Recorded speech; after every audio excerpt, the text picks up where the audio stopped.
But this reminds me of another thing. You know that crazy instrument that I love every single time I see it on my timeline? Theremin? No, not that one. It's like this giant music box piano thing that was like a one-man composer's dream. And they used to use it for like old the movies cartoons. And cartoons. Yeah. Where This it's thing's just awesome. I love it. There's this video. I'll have to look it up. It's just like this old guy, and it's like the one of three that left still work in existence. Yeah. And he's just like it's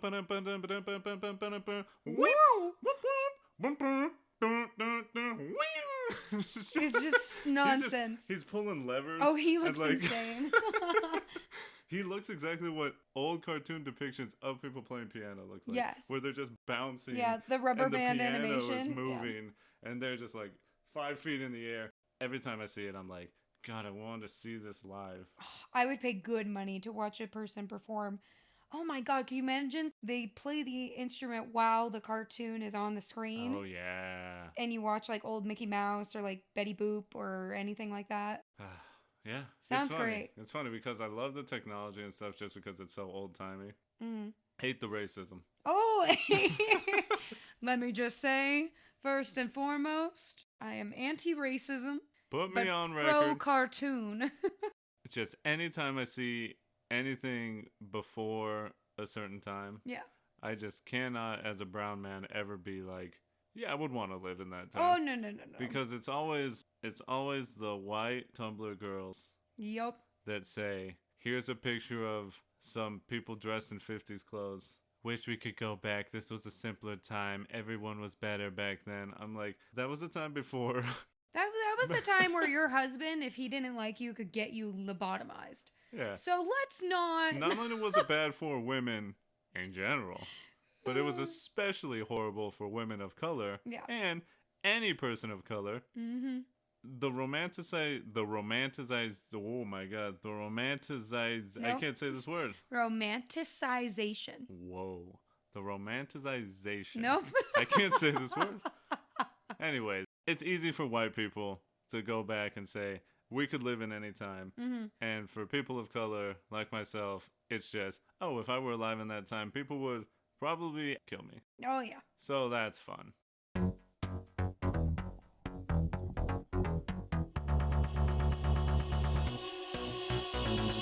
were you? What happened? What changed? Sho-Dependent.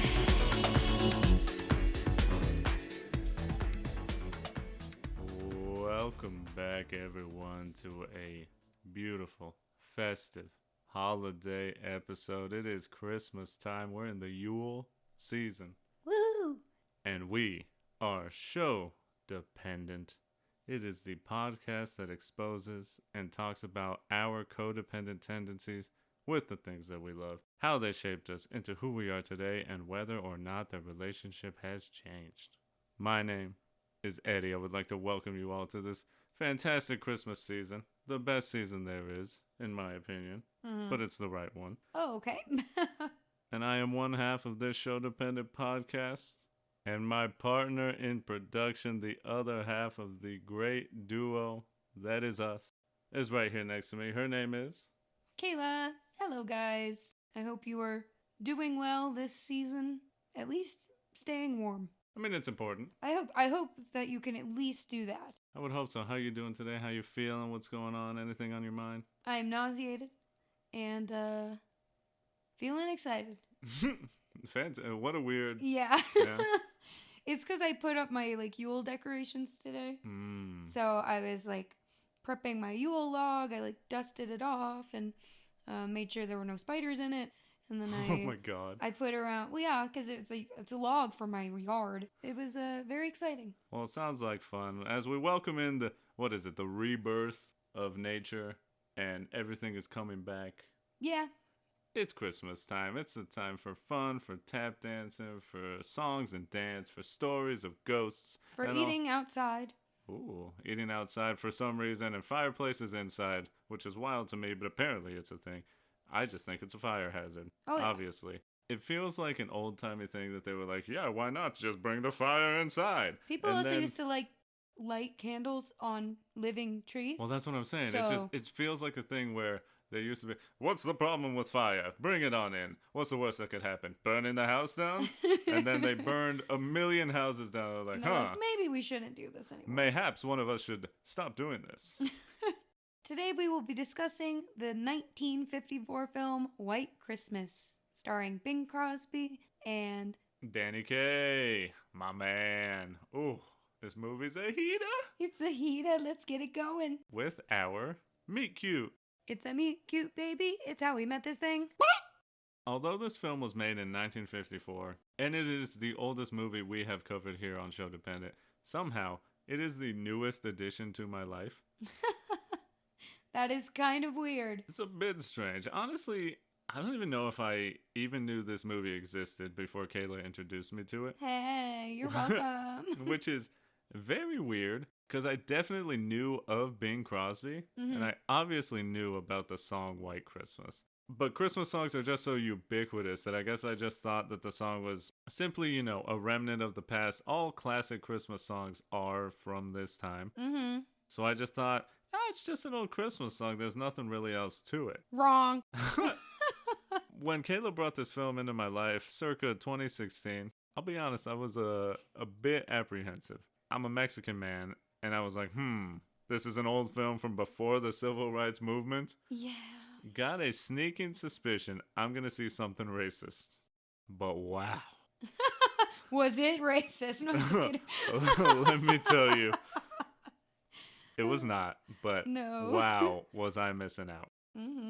As I think I mentioned in our Zombies episode, quick side note, it is very funny to me that our first episode on a musical was on a Disney Channel original movie. Oh boy, yep. As I think I mentioned there, I never realized just how much I love musicals until I started dating Kayla. Hey, you're welcome. White Christmas is just pure joy, and it's just a classic musical through and through. The dancing and the songs are just infectious, and you'll find yourself humming the tunes long after Christmas is over. As we will talk about, so many aspects of this film have become synonymous with Christmas for me. I can absolutely see why this film stands the test of time. Oh, and one last thing. Bing Crosby is great in this for sure. But my man, Danny Kaye, he absolutely, positively kills it in every scene that he's in. I love that guy. He seems like a genuinely awesome person. So. Yeah, and I read the wiki a few years back, and it seemed like he wasn't problematic. Hooray! And was a great father to his daughter. In short, he said she can do whatever she wants, which is pretty cool at the time. Oh, yeah. We need to set our standards higher for the older generation. Oh, yeah. There's no reason y'all can't be doing better. Because people were doing better in the past. And you've had many years to get even better than them. Absolutely. For me, in my little meet cute situation, I was introduced to not the film, but the actual onstage musical in the year 2009. And it was my freshman year of high school, and this was the musical production that my school was putting on. Unfortunately, despite like my anticipation for entering into this high school, which has an amazing musical theater program, I was not allowed to participate in the cast of that year's production because I guess apparently there was too many upperclassmen, and they wanted to make sure that everybody had the opportunity to be involved before they had to graduate. So I didn't get to be in the cast, but I did get to watch the stage production, and it was just amazing. It was really awesome to see my peers be able to put on such a fantastic show. It was really, really a cool experience to be able to be introduced to the plot of this classic film through an actual onstage performance, which was awesome. I would love to see this live. Oh yeah, the energy is great, and shouts out to the cast of that year's production because they knocked it out of the park. Everybody was so likable and charismatic. They did a great job. It wasn't until about, 5 years after that I actually got to watch the original film on Netflix. And I was like, holy crap, it got better. I didn't know. It was, I don't know. Hey, yo, they're telling me these professional singers and dancers are better than this high school play that I watched? I mean, and granted, I was still a child. So, getting to see anybody 2 or 3 years older than me doing better than me is very impressive. I'll give it to you. It was really fun, and they did a great job. Yeah, I'm not discrediting that. Yeah, no. It was so cool because it was just like, oh, this is what it's supposed to be. I love it. Very similar to Eddie, it's kind of everything I love about musicals. In my opinion, it just captures everything that a musical should be. And it's Christmassy. And what's not to like about that? Ain't nothing to not like about it. Unless you don't celebrate Christmas. Then I guess you're in the wrong podcast. Oh, sure, yeah. No. They've been bored for the past 4 weeks. Whatever. When are they going to talk about Full Court Miracle? Once you've gotten to know someone, it's time for you two to go steady. Christmas Eve, 1944. We are on the front lines of World War II, and our leading men, Bob Wallace, played by Bing Crosby, and Phil Davis, played by none other than Danny Kaye, are putting on a Christmas show for their division, which is also a send-off for their leading commander, General Waverly, who has been forced into retirement. And after taking some enemy fire, a building nearly falls on Bob, but Phil comes in for the rescue and saves Bob's life, but receives a minor injury in his right arm in the process. Using this as leverage, Phil guilts Bob into going on tour once the war ends, and the Wallace and Davis show is a huge success. And while on tour, Wallace and Davis get a letter from an old pal in the army that says he wants them to check out his younger sister's act, and they oblige. The Haynes sisters, Betty played by Rosemary Clooney, and Judy played by Vera Ellen, these ladies have got great voices, and both Bob and Phil quickly catch eyes for them. Through a series of crazy events, the guys end up following the ladies to a gig they have booked up in Pine Tree, Vermont for the holidays.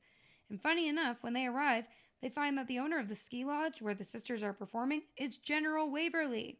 The boys figure out that Waverly is not doing well financially with the ski lodge business, and the lack of snow around Christmas time is making things feel even more bleak. So the boys come up with the idea to bring their show up to the lodge to drum up some business for the old man. And not only that, but they use their connections to the famous TV show host Ed Harrison to advertise to the old members of their division to come up and see their show on Christmas Eve to support the general and to celebrate the 10-year anniversary of the last time they were together as a division. And after a lot of dramatic irony and thumb twiddling and frustration, and of course plenty of singing and dancing, things work out. Phil falls for Judy and Betty falls for Bob, and it's a white Christmas after all. Now that we've gotten to know White Christmas, and for those of you who haven't watched it yet, it's on Netflix. Go watch it. It's definitely worth it. It's a bit long. Oh, it's not bad. It's only 2 hours. It's 2 hours. For a musical, that's amazing. Yes, but if you can't handle 2 hours of singing at a time, you could take it in little breaks. Well, here's the good thing about Netflix. You can just pause it whenever you Hooray! want to. It's time we go steady and really dive into why we love this film. First off, the characters. They have to be talked about because obviously they're why you watch it. They're the reason for the season. Jesus isn't in this movie. Okay, sure. Yes. I just associate the reason for the season with all the Christians. Jesus is not in this. No Jesus, no. But, I mean, he's not white, right? Yeah. So he's not allowed to be in this. He's not in the credits at all. But you know who is? Bing Crosby. Our man Bing, old blue eyes.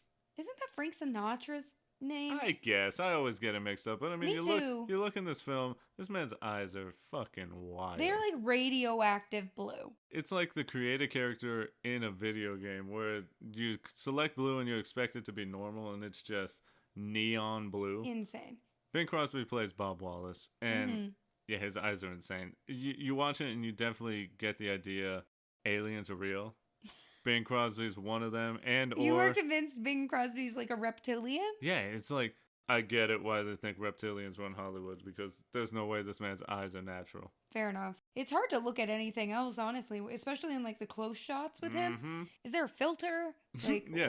Did they put some weird Instagram filter back in 1954? I'm pretty sure this was before colored contacts. Why his eyes look so wild? Crazy. Was it before contacts? Either way, Bob Wallace, he's an unhappy old man. He's all work, no romance, and he's indebted to Phil. Why exactly? My arm, you know? For those of you who can't see her... I'm rubbing my arm. As this is an audio medium. I said, oh, my arm. Yes, but they can't see what you're doing. I'm rubbing my arm. She's rubbing her like right arm. Like it's hurting. Mm-hmm. Oh, it hurts so badly. You know why? Why? Because I saved you from a falling wall, Mm-hmm. Bob Davis. Nope. Bob Wallace. Darn it. I mixed their names together. That's their ship name. I love it because it starts off with Phil Davis saving Bob Wallace from a falling wall, and then ever since then, it's just such a good gag. Mm-hmm. It's such a good running gag. Anytime Phil Davis wants Bob to do anything, he just grabs his right arm and just all he has to do is just grab it, and he's just like, shut up. Damn it. Shut up. Okay. Yeah. Also, it's funny how they like describe him as an old man because he doesn't seem that old. Oh. Like, how old is old? Like, is he like 40? I think in the 50s, yeah, as soon as you were past 35, you were an old man. Oh. Well, damn. Everything moved so much faster back then. Because you died so much younger. Also, war. Also, the wars that were happening. There were two of them, you know? Oh. They were wars to end all wars. Psych. Sort of world wars. Bob really just loves Phil. You can tell. Mm-hmm. You know, whenever he does the arm thing, it's more like this guy. This guy. Love this guy. Obviously, I'm going to do it. But, I mean, Bob is pessimistic. He's that old Hollywood guy. Like, everyone's got an angle. Mm-hmm. Everyone has something they want. Nothing's for free. He's full of jargon. Most of the time, I don't know what he's saying. Yeah, but I know what he means. Many moments in this film where we had to pause it and be like, What did they just say? What was that thing? What does that mean? Which we will talk about. Yeah, but he's like the king of catchphrases, man. He's got so many different ways of saying things. It's crazy. Mm-hmm. But ultimately, Bob is a romantic at heart. He just wants to do something for a nice man who he credits with keeping them all alive. Mm-hmm. Because General Waverly, he's like a father to them. Aww. To Phil and Bob and the rest of the 151st Division. Mm-hmm. It's just wild. Doing all this just to show an old man people care about him is absolutely insane. That's why it's such like a good Christmas movie. Mm-hmm, because it's going above and beyond. Mm-hmm. It's a grand gesture in film, and we love that. Just to make an old man feel good and feel okay with where he is in his life. It's super nice. We got to talk about your boy. My man. The GOAT. Mm-hmm. Danny Kaye, a.k.a. Phil Davis. Mm-hmm. Oh, he's just so cute. He's just a cute man. His face. He's so cute. This man's face. Every little thing he does, every little expression, you're like, God. He's so expressive. Mm-hmm. I love watching him. He's so entertaining. Yeah, every time he's in a scene, it just feels like, whoa, look at this ball of energy. Mm-hmm. Like, I feel as though he could light up any room. He's very electric. Yeah, it's crazy. It's hard not to look at him because he's everything he does, and you would think it would be distracting, but it's enjoyable the whole time. You know how sometimes when, especially people like do character work, it'll become too much at a certain point. It's like, okay, we get it. Listen, all right. Shut up. Relax. We get it. Never does it get to that line with Phil. Mm-mm. Like, he's just so likable. He hits that line where it's just like, oh, you stinker. What are you doing? Mm-hmm. Always pulling this old army injury bit. He's just so funny. Mm-hmm. When he reveals to Bob that he wants to do this stage production, and, you know, Bob's like, oh, well, who's the other stick of dynamite? And Danny Kaye, or Phil Davis, is just like, oh, you know, I was thinking, you know, a guy who's like bright and vibrant and not too bad of a singer. He's like, oh, well, how about me? You know, and just the way he says it is just so genuine. He's just all charisma. Yeah. And obviously, Bob says, okay. Phil takes his arm out of the sling and shakes his hand and then puts it back in. And Bob's like, the fuck? Yeah. I don't know. It's just from right there, you can just tell, God, this guy's going to be great. It's funny because a lot of the things that he does without charisma would be very skeezy. Oh, sure. But, like, because he's so likable, he doesn't come off as a con man. Well, yeah, because you can tell he's doing everything just out of the goodness of his heart. Mm-hmm. He just wants other people to be happy. And he also wants things for himself because him and Bob, they're a great dynamite production act. They're just work, work, work. All Phil wants, he says, Bob, I want you to get a wife. And if you have a wife and you have 9 kids, and if you only spent 5 minutes with each kid, that's 45 minutes for me where I can just go off and get a massage or something.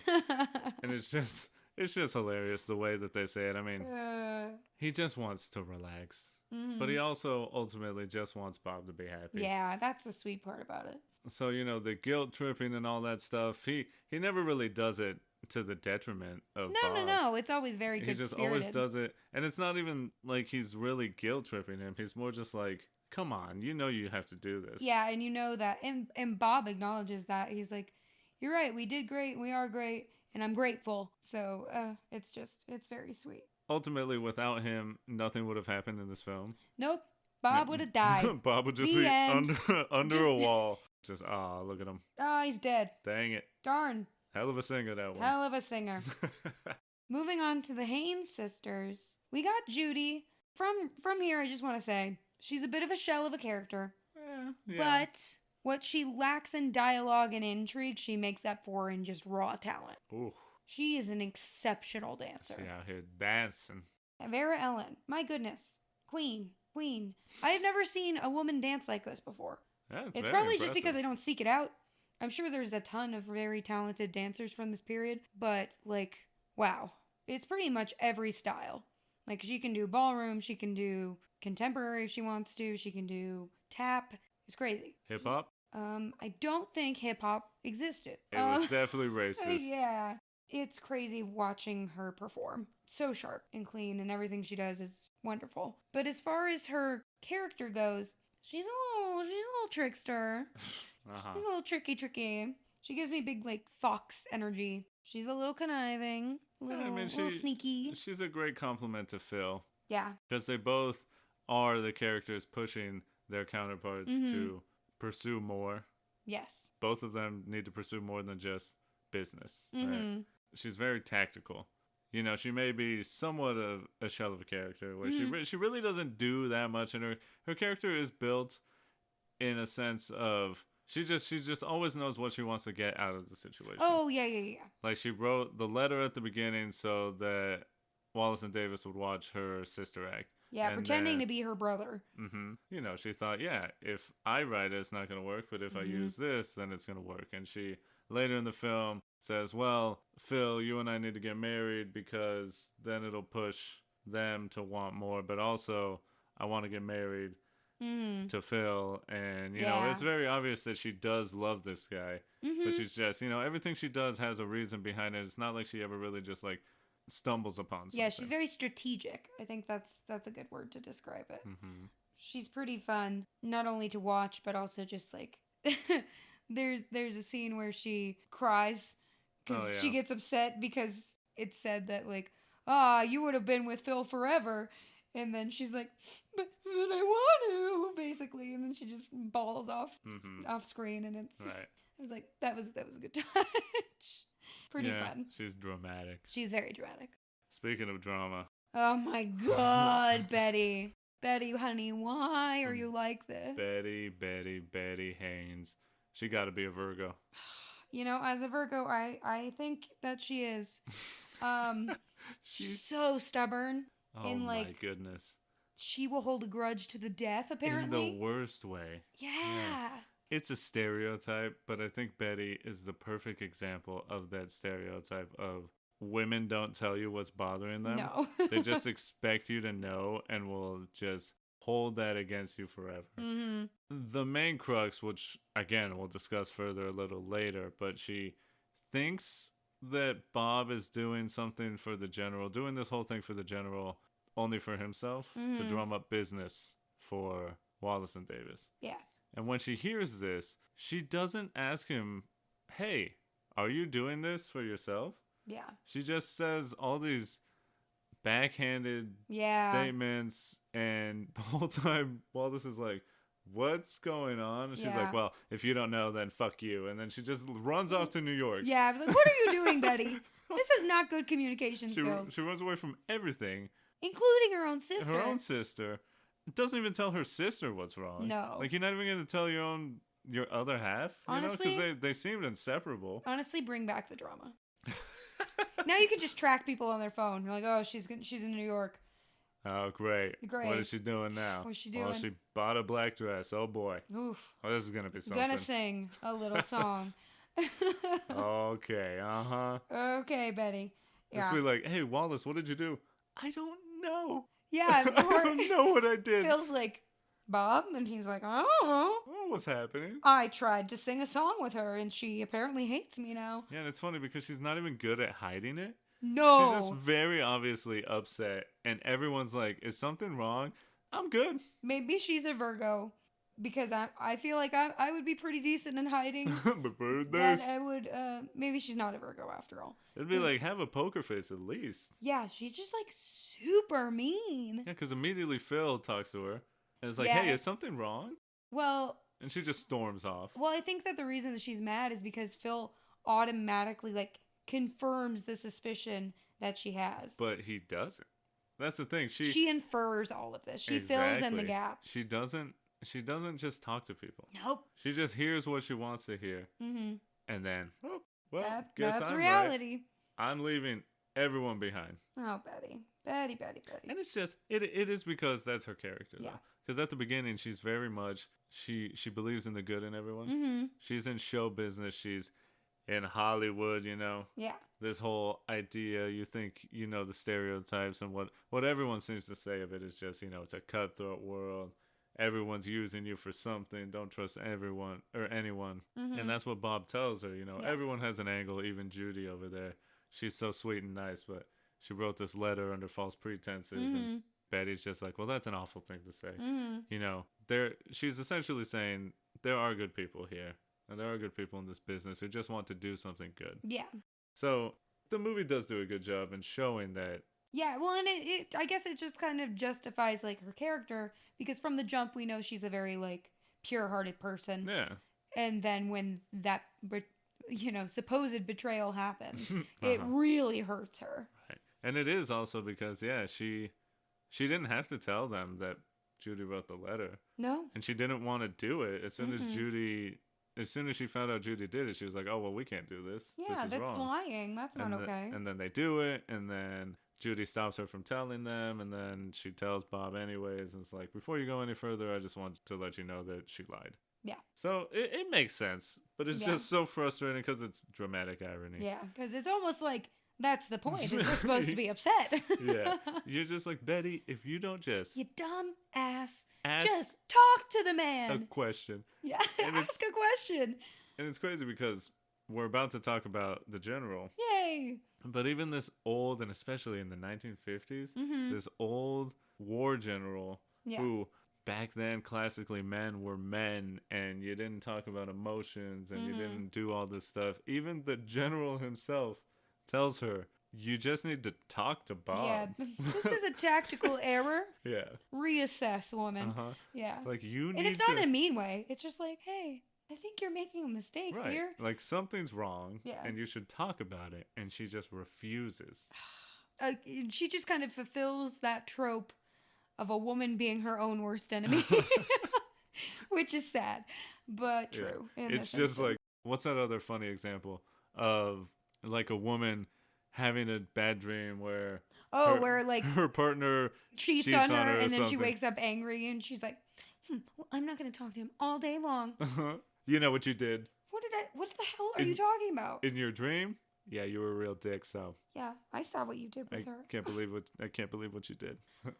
You're insane. It's not real. Calm down. Go for a drive. You know, I'm out of here. Mm-hmm. I'm gonna go tap dance with Bing Crosby and Danny Kaye.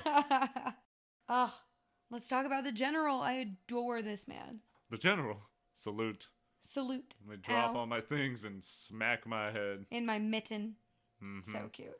I love him. Ugh, sorry. I can't help but talk about Phil Davis's character. I mean, sorry. Danny Kaye's character, Phil Davis. There's a lot of names floating back and forth here. Yeah. Yeah. General Waverly. He reminds me about, like, the best pieces of my grandpa. Oh, that's sweet. Yeah, because it's just like, I don't know. He seems nostalgic. He's kind of witty. Mm-hmm. He's very kind-hearted. Although my grandfather was in the Navy, not the Army, but you know, still similarities are military there. Guy. Mm-hmm. Yeah, I mean, now that you bring it up, it does sort of seem. Yeah, well, and it's kind of like from the same era. Oh yeah. Like, I mean, granted, my grandfather's not that old. Like, he was a byproduct of World War II. Okay. But like. Nice phrasing. Well, I mean, yeah, his parents. World War II happened, and then all of a sudden, this guy showed up. It just happened. Yeah, I mean, that's what happened. People came back from war, boinked, and had kids. And I just like referring to it as a byproduct. I mean, it's kind of, do you want me to call it fallout from the war? That's also a different way to look That at it. That is a negative connotation as well, I guess. I would have just said, he was born around the time after the war. Not, because then I just picture, like, the old classic cartoon, like, cloud of fighting. Oh, yeah. And people are just fighting over Europe, and then your grandpa just pops out of why is he here? Huh. Wah, I'm a baby. Yes, you are. You want a Werther's? It came out the womb giving me Werther's Originals. I wasn't even alive. Which is funny that he does that stereotype. He does. My grandpa does carry around Werther's Originals in his pocket. I've gotten many a Werther's from this man. Oh my God, I love it. It's a great thing that he actually does. Yeah, it's funny. It's funny seeing stereotypes happen before you, and you're like, there's no way. Here's this man handing me a hard caramel right now. I love it. Yeah, I want it. Of course I want it. It's warm. It was in your pocket. It's delicious. Give me the Werther's. Of course I want a second one. But yeah, Waverly, he is that guy. Mm-hmm. He's got a twinkle in his eye for a time gone by. Mm-hmm. He wants so much just to be, I guess, the man that other people see him as, and the man he sees himself as. Yeah. He's kind of, his big sad thing is that essentially he just doesn't want to get older. Yeah. He wants to be young. He wants to be there for the people around him. I think another thing is, like, he just wants to be, and this is just, like, I feel a universal thing, he wants to be needed. Yeah, it's true.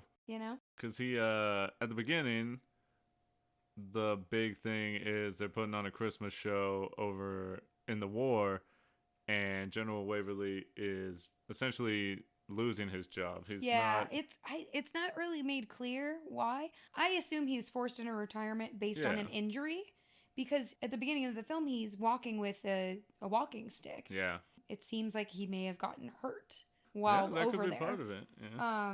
So he's being was older. Yeah, I mean, there's many ways you could read into it. The main thing you get out of it is it's sad, and you want him to not feel that way. It's just funny, though, because it's, dog, you don't have to be at war anymore. Like, go home and relax, man. Why you want to be here? But he wants to be needed, and he wants to be there for those people that he's been taking care of, he's been in command of. Kind of funny to me that when they find out General Waverly owns a ski lodge, he, like, just does not want to talk about it. They say, like, oh, General, what are you doing? He's like, oh, we just keep the general part quiet around here. It's like, dog, what's wrong? Well, it's probably a little bit demeaning, because when Bob and Phil first see him in the... Oh, they say, like, Phil calls him a janitor. Like, that's, like, and, obviously we don't feel this way about, like, custodians or anybody in that industry. Oh, sure, but people tend to look down on that profession, because it's like, you're picking up garbage for a living? What do you mean? And in the 50s, I'm sure it was worse. You used to be a general, a commanding general, and now you're carrying firewood? It's worse than that. Yeah. I own this place. I own this place. I also love General Waverly's humor, because it's so deadpan and dry, and it's so good. It's really, really good. And it's very funny because General Waverly, he's a landlord. Phil Davis like, oh, a landlord. And there's multiple times in this movie where they just point out that landlords kind of suck and are ass, which I love. Because we agree. It speaks to my heart. Yeah, it's just boy, if you don't get up off your ass and actually go get a job and contribute to society. Like, I don't know. I have more respect for General Waverly owning a ski lodge and, like, renting it out as a hotel. Like, I don't really see him as a landlord. I see him as a hotel owner, Right. And that's, like, the other thing. I'm like, Doug, you own a fucking business. This is so cool. And it's a ski lodge. It's cool. Look how nice this place is. Yeah, he sunk all of his money into making this beautiful place. Why would you not want to proudly say, owned by a general? I'm sure many people would have gone. We digress. Why did these guys who love the general not know what he was up to? I don't know. Because I guess with a few people in your division, you would probably keep close contact with. Write some letters. But you probably lost a few friends too. I don't know. That's a hard little line to walk, I think. It's like, do you want to keep in touch? Do you want to give them their privacy? And it could just be the general maybe didn't respond. Yeah, I mean, they made a whole Christmas show. They wrote a song about the old man. We'll follow him wherever he wants to go. Apparently not. Apparently we're not following him to Vermont. Nope, because we just lost touch. Well, let's talk about a couple more scenes with Waverly. Please. There's 2 key scenes for us. One of them is near the end that we talk about. It shows that the general, he's a romantic. He's a nice guy. Yeah. Because not only does he tell Betty, this is a tactical error, you should just talk to Bob, but prior to that, when Phil and Judy get engaged, or they say that they're engaged, everyone's excited and all that, and you look in the background and the general's like, got one eye up like, the fuck is going on here? Are we sure about this? I don't know. Yeah. He's like, well, aren't you going to kiss the bride? Yeah. He approaches them and is like, why aren't you guys kissing? If you are in love, and if I know anything about Private Davis, if he were feeling affectionate towards somebody, he would probably be macking on him.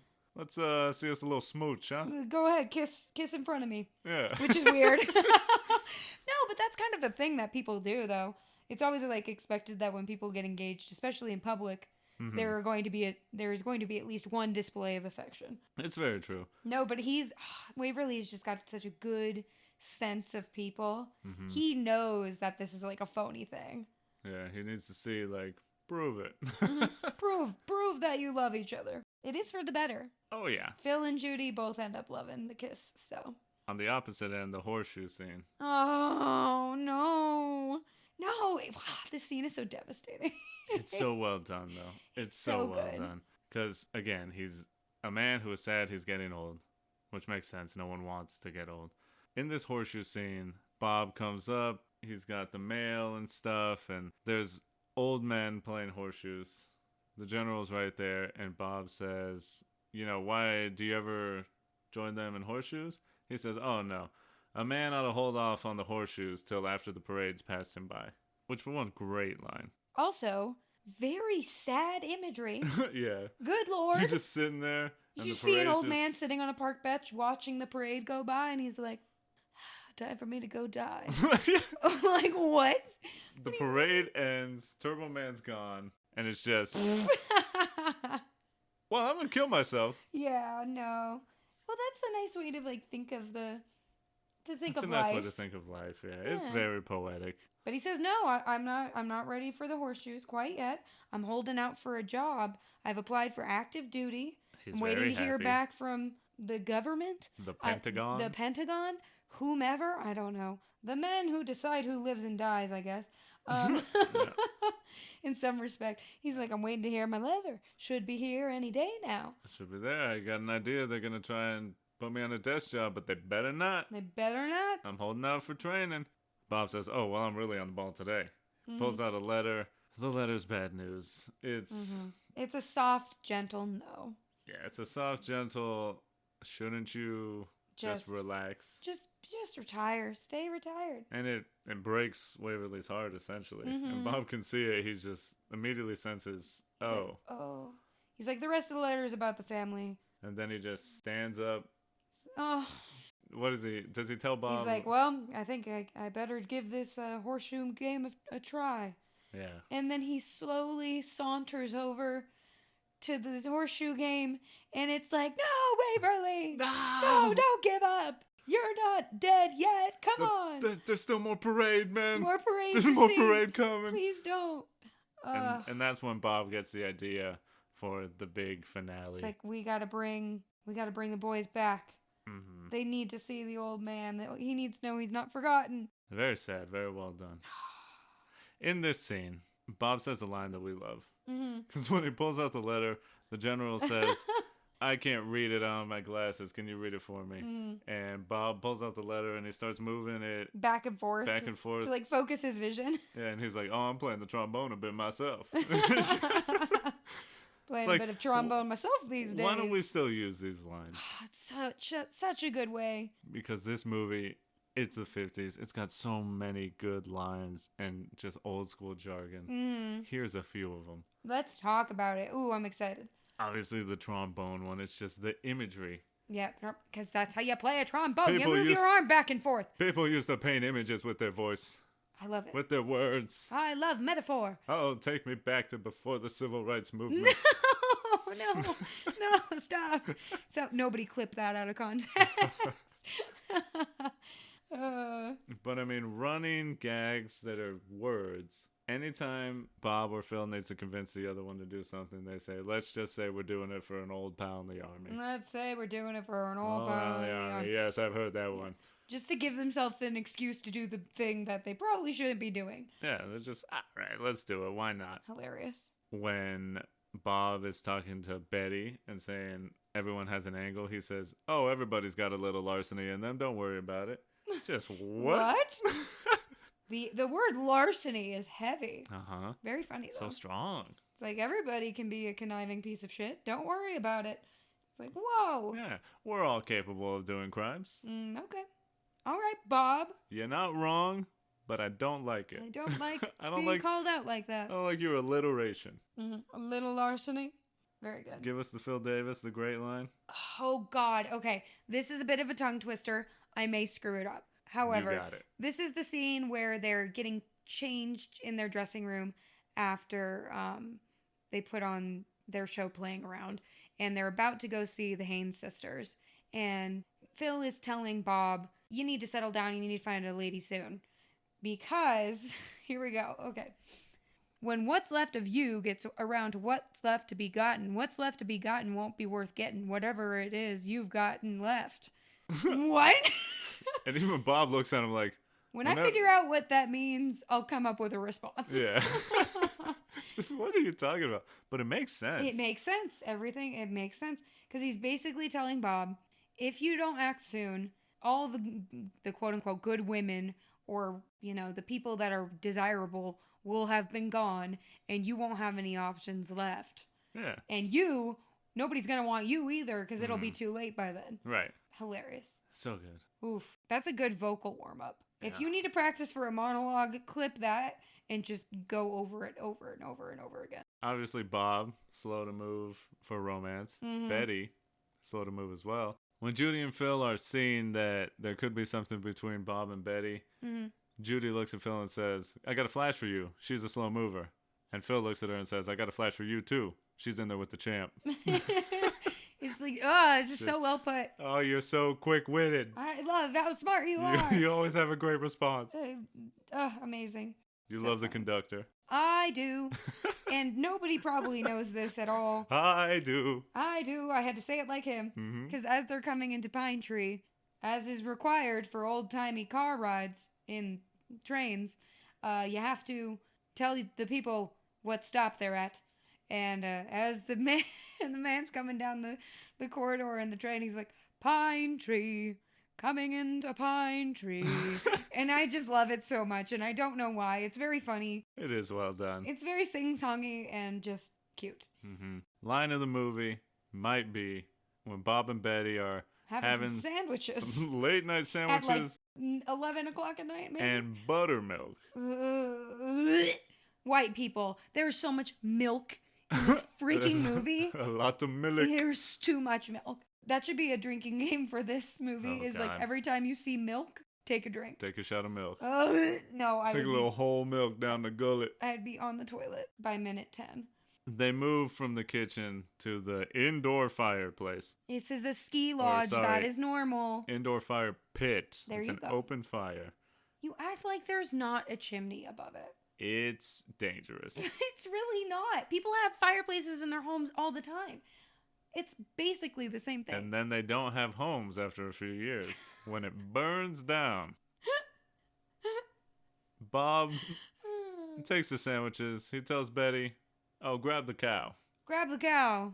Which is what the buttermilk is in. It's the pitcher. And I'm just like, why don't we say this anymore? Why don't we say, can you grab the cow, dear? Why? Even though it would be like, grab the almond. Grab the almond. I don't drink Grab cow's the milk. oat. Ooh. Grab the oat. And lastly, and I hesitate to say it, but it works out all right. There is a minstrel number in this. Yeah. Yikes. Everything they say is great lines. It's so quick. But we'll hold off on talking about that for a minute. Because we need to change pace and talk about war. What is it good for?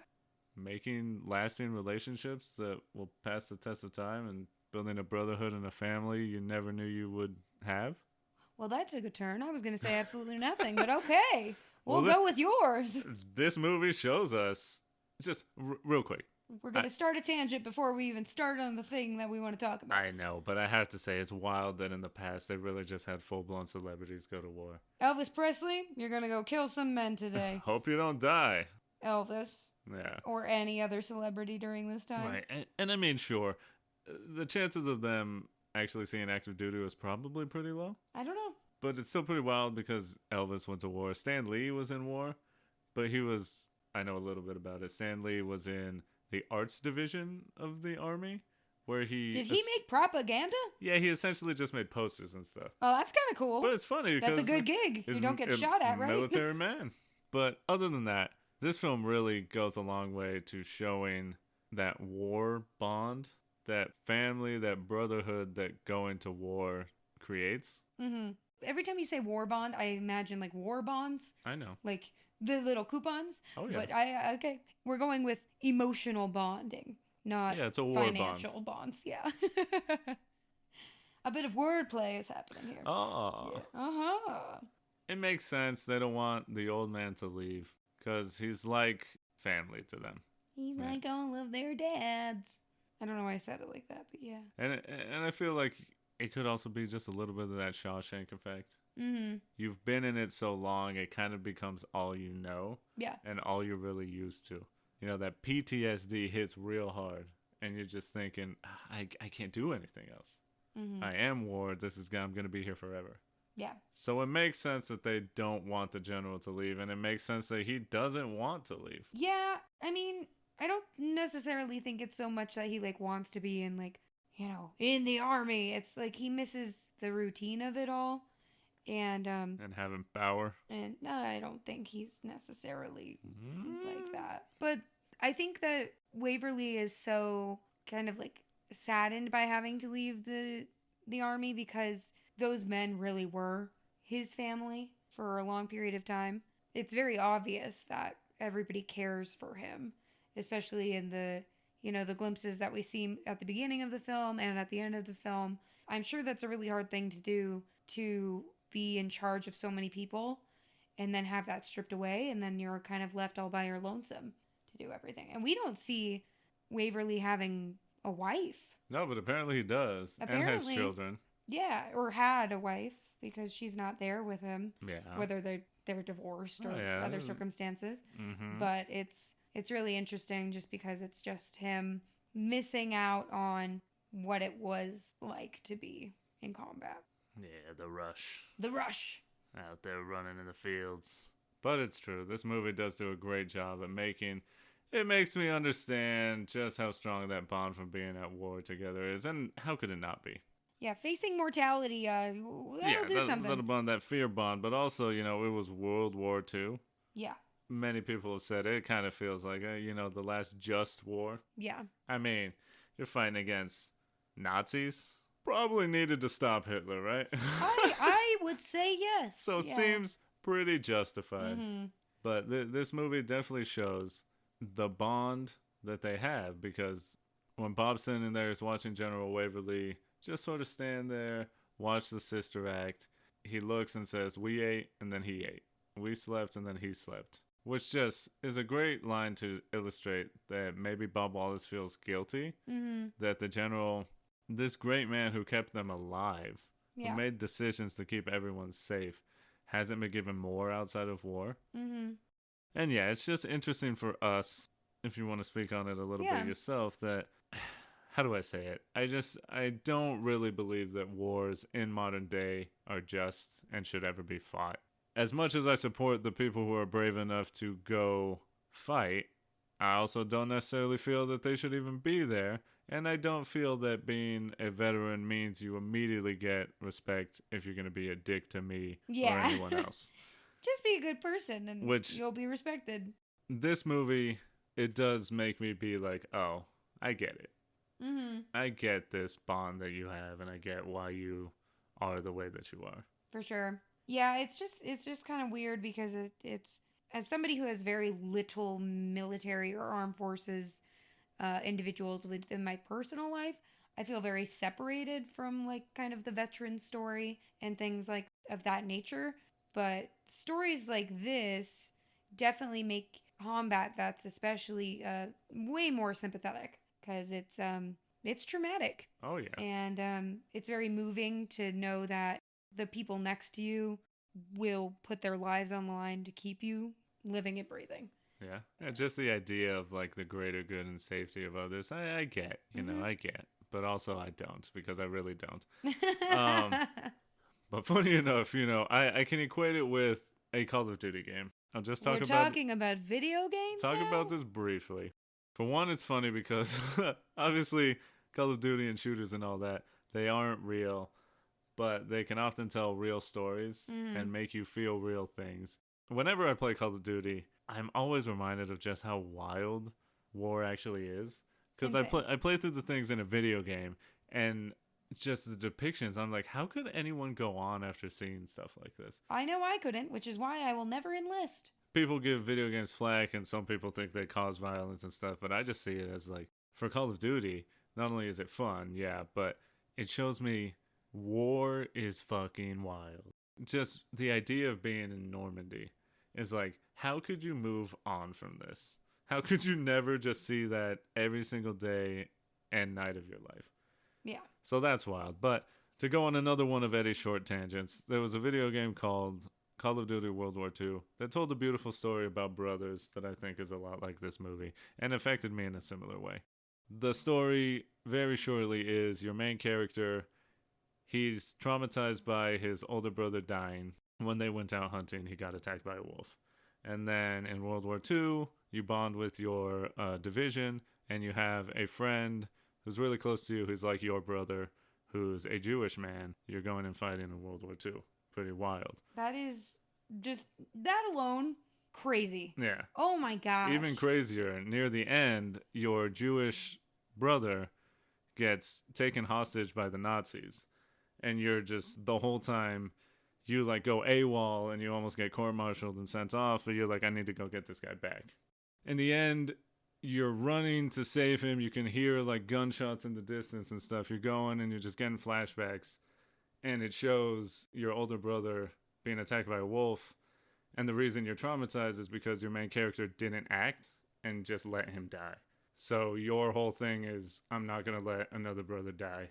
Mm-hmm. And I was just like, why do I feel this when... But it's just the story of like brotherhood. That's what this movie shows me. Yeah. It's fantastic. Wipe your tears. It's time to get lighthearted. We just love taking hard lefts and rights. Everybody's going to get a concussion during this episode because you're going to slam your head into the side of the door in the car. Oh, yeah. Donk. Oh, God, that reminds me of when I used to ride the bus. And I'd fall asleep, and then the bus driver would go over a speed bump too hard. Yeah. And I would just slam my head into the wall. I'm awake. The songs. The song. I mean, the song's called White, or the movie's called... The song's called this musical. The song's called, the movie's called White Christmas, and it opens with Bing, Raymond. Mm-hmm. Amazing. You all know the song. You made it sexier than it actually was, but yeah. Yeah, he's singing, he's singing in combat, like in an active military zone. Hey, he's killing it. Just makes me cry every time, because these boys are just like resting their chins on like the butt of their gun. Very unsafe. Don't do that. Anyway, but they're just like relaxing. They're probably thinking about home. They're missing their families, their moms, their girlfriends, their significant people in their lives. Just want to go home. God, I just want to go home. I miss my family. Can we be done with this? Can we stop putting our lives on the line, and please? They're just dreaming of a white Christmas. Mm-hmm. That's all they want. The simple things. They just want to be at home watching the snowfall. Instead, they're watching... what I'm going to call Old Blue Eyes. Yeah. Just singing. Mm-hmm. It's beautiful. It Very comes good. back. And then they go into, we'll follow the old man wherever he wants to go. Long as he wants to go. Opposite of the foe. Which is a funny line. Like, as long as we're not running at enemies, we'll follow you.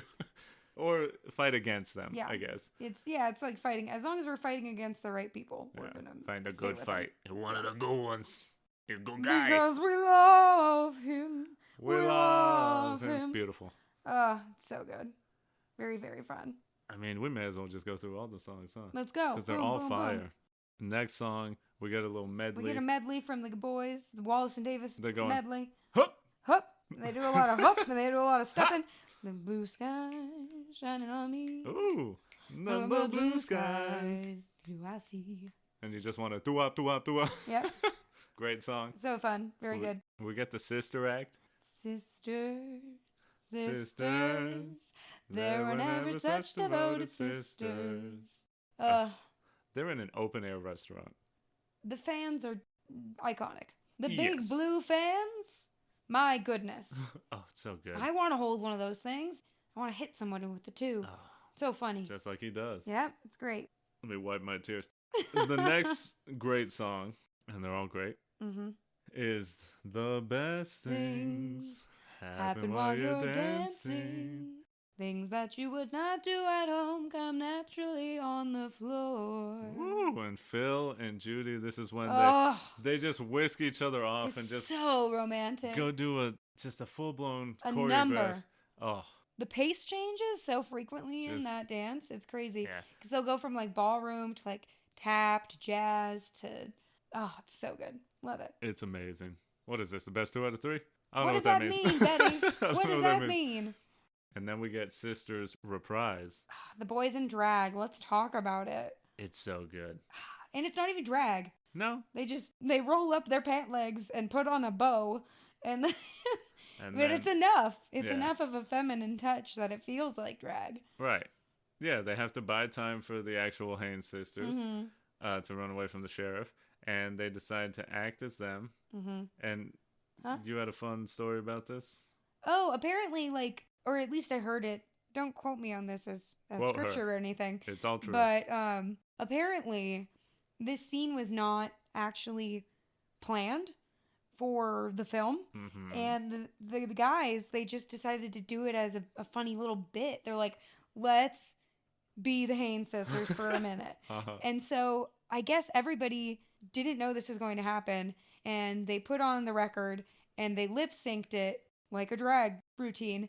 And the whole time they're just busting up, laughing, hitting each other with the fans. And then everybody in the background, if you pay attention, they are just trying so hard not to lose their shit because it is so funny to them. Yeah, they're like... It's genuinely hilarious. Big smiles on their faces, their eyes, you can tell they're just like, this is What great. is happening? And I totally believe it. I 100% believe it's true because there's multiple times in the number where...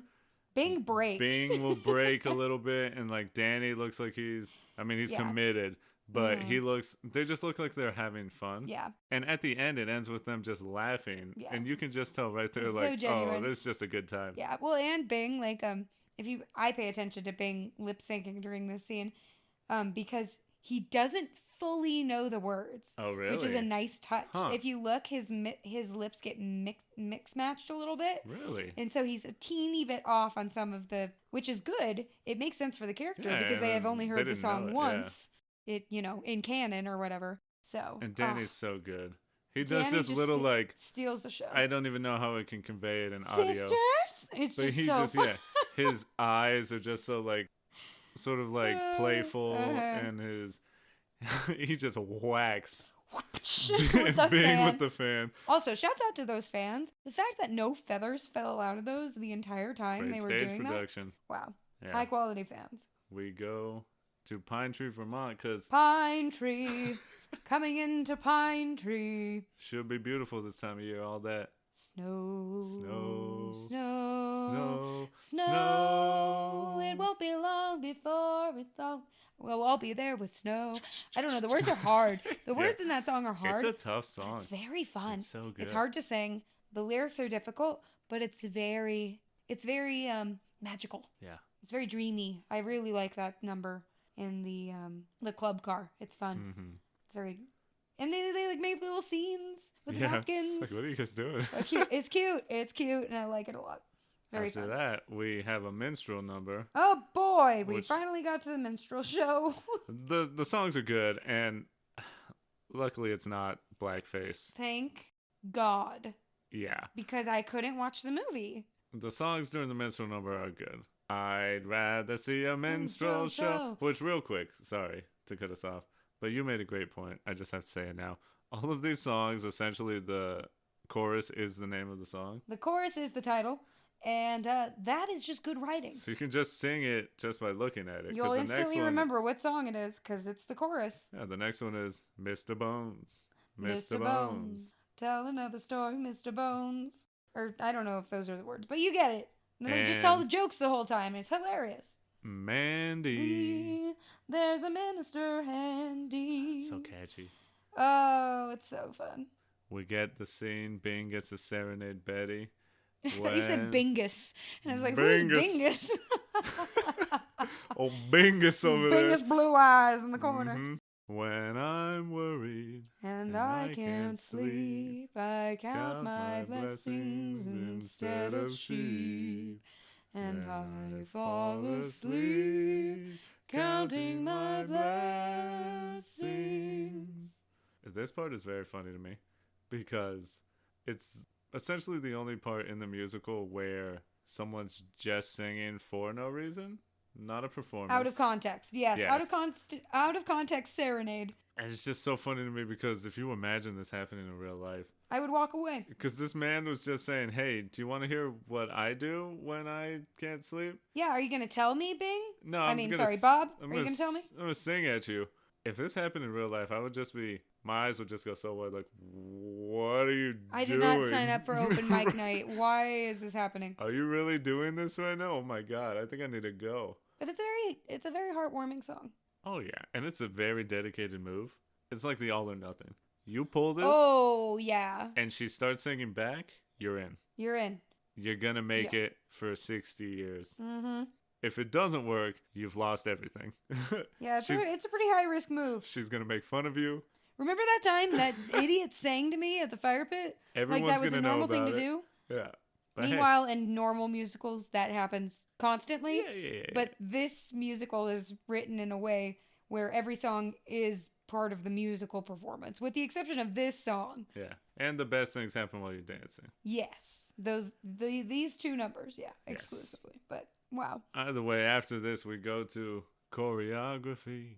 there were chicks who did kicks. Danny Kaye, I love you. Uh-huh. Oh my god. Instead of doing dance, they're doing choreography. And they're like doing crazy contemporary weird, like, it seems like they may have been making, I don't know if Fosse was during this time, Mhm. but they were making fun of, the avant-garde style of dance. So, very good. Then we have just an instrumental. It's called Abraham. It's just a hard It's a dancing. dance number. It's Yeah. a straight up dance number. And we get our final songs. Mm-hmm. Betty's being moody. Ooh, a Virgo. She didn't ask any questions and is all in her Said, head. I've been hurt so deeply by a thing that's not even real. She It's said, me hurting my own feelings, really. Yep. She said, I am the drama. Love, you didn't do right by me. You sent me a beau who had winter and snow in his heart.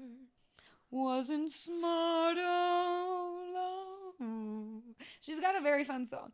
Love It's it. a good song, and it's just all moody. She's in a black dress. Oof, the Va. hourglass, va va voom. Mm-hmm. A bunch of weird men in turtlenecks just dancing. Yeah, just posing. Posing, mostly. really. It's more of a posing shoot than Yeah. anything. Then Bing gets his song, trying to get the boys Mm-hmm. back. What can you do with a general? when he stops being a general. You know? It's great. What can you do? It's a good question. It's a good question. Then we get to hear the old man again. Reprise again, you know? We'll follow the old man wherever he wants to go. Beautiful. There's tears in eyes. Oh, We're I getting know to I the cry. getting to the big finale. Mm-hmm. Last song before the last song. Gee, I wish I was back in the army. The army really wasn't bad at all. Hmm. 3 meals a day, Oh. for which you didn't pay. Oh. Uniforms for winter, spring, and fall. Mm-hmm. There's a lot to be said for the army. I don't know. It's just like a fun little ditty. So good, yeah. And then we get the big finale. We get the title. It is snowing.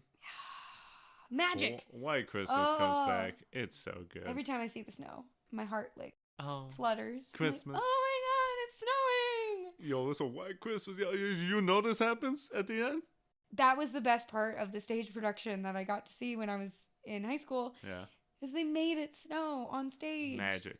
Instead of just doing a snowy backdrop, they did the foam snow, and it was so cool. Very nice. And I definitely cried. It's a great touch. I was like, Christmas, it's Christmas. Mm-hmm. Hooray.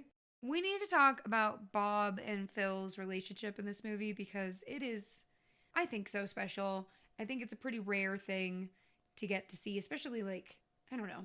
It seems like it's a rare thing during this time to see such bosom friends, especially who are men. Well, yeah, like a bosom friend. I don't know what that means. You've never heard that terminology before? No. Basically, I just think, You're thinking tits, huh? She is stacked. That just shows how little you paid attention in church growing up. What? Bosom is not a sexual thing. It's like being close to someone's heart. So it's like a bosom friend is like a best friend. I don't think we did that in the Catholic Church. You never heard the phrase bosom? I don't know. I don't read the Bible. They heard it read to you. I don't listen when they're reading. You think I pay attention? Ever since I was a child, I was just zoning out. It was just me. Were you thinking about Yu-Gi-Oh cards? Like what did Animal you do? Crossing, where I get that weird look and you can see my thoughts. Yeah, it's just Pokemon's gonna be on. Ooh, would really love to be that level in Mario. Anything but what they were trying to teach me. Well, anyway, they're really good buddies. Who love bosoms. They both seem to really like women as well. So there is a tie-in for your... Jesus Christ, you have to gesture to tits like that so aggressively? Like they weigh 50 pounds in front of you? Yeah. Oh, tits. Stacked. Jesus Christ. Bapping. Anyway, they're really good friends. And it's very obvious that not only do these men care about each other, but there's a deep love that they have for one another. And I think that's just super special. And yeah, it's great. The intimacy that they show in their changing scene, you love. I do, because it's it's not like they see each other naked or anything. As the audience, we don't really get to see anything. They change behind trunks. We don't see any bulge or whatever. Yeah, come on now. No. We're Let not me see what Bing's working with. I don't want to see that. Bing's got a weird body. Huh? Oh, yeah, he's got a weird old man body. Yeah. It's just... And it makes me think that Bing and Danny were just really actually good friends in real life. I hope that's the case. That may not be true, but their chemistry is so good in this movie. And it just feels so natural.